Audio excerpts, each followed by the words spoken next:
Hello friends, welcome to Sonu's kitchen. આજે આપણે મસાલેદાર સરગવાની સિંગનું શાક બનાવવાના છે. આ શાક આપણે એકદમ ટ્રેડિશનલ રીતે બનાવીશું, જે જોવા અને ખાવામાં સુપર ડિલિશિયસ છે. સરગવાની સિંગનું શાક બનાવવા માટે 5 થી 6 નંગ સરગવાની સિંગ લઈ લેવાની છે.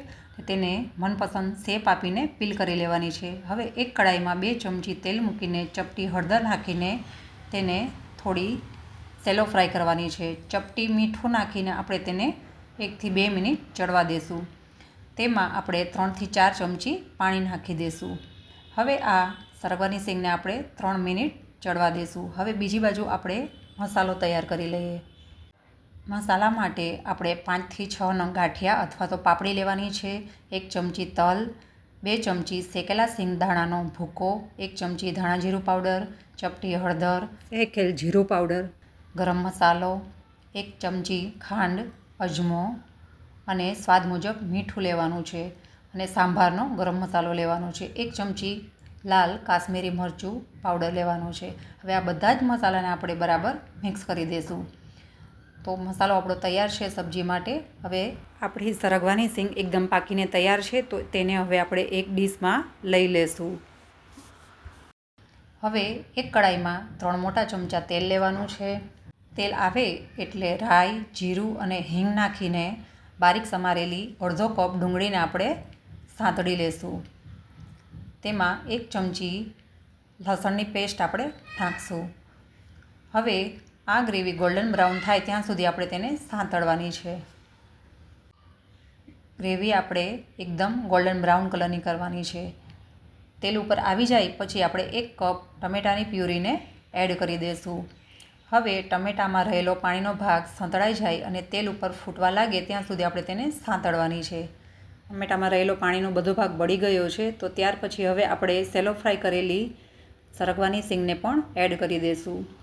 હવે આપણે આ શાકમાં બનાવેલો મસાલો એડ કરી દઈશું અને થોડું હલાવી દઈશું. ત્યાર પછી તેમાં અડધો ગ્લાસ જેટલું ગરમ પાણી આપણે એડ કરીશું. આ રીતે ગરમ પાણી એડ કર્યું હોવાથી શાકનો સ્વાદ બદલાતો નથી અને મસાલો જલ્દી સરગવા સાથે મિક્સ થઈ જાય છે. તો તમે જોઈ શકો છો કે 2 મિનિટ થવા આવી છે અને શાકમાં ઉપર તેલ ફૂટવા આવ્યું છે. ધીરે ધીરે બધું જ પાણી શોષાઈને તેલ ઉપર છૂટું પડશે એટલે સમજી લેવું કે શાક આપણું તૈયાર છે. હવે આ શાકને આપણે એક સર્વિંગ બાઉલમાં લઈ લઈએ. તો ગરમા ગરમ આ શાક તમે રોટલી અને પરોઠા સાથે સર્વ કરી શકો છો. કુકરમાં બાફવાની જગ્યાએ કડાઈમાં આ રીતે છૂટો સેલો ફ્રાય કરવાથી સરગવાનો સ્વાદ એવો ને એવો રહે છે અને મોરો નથી પડતો.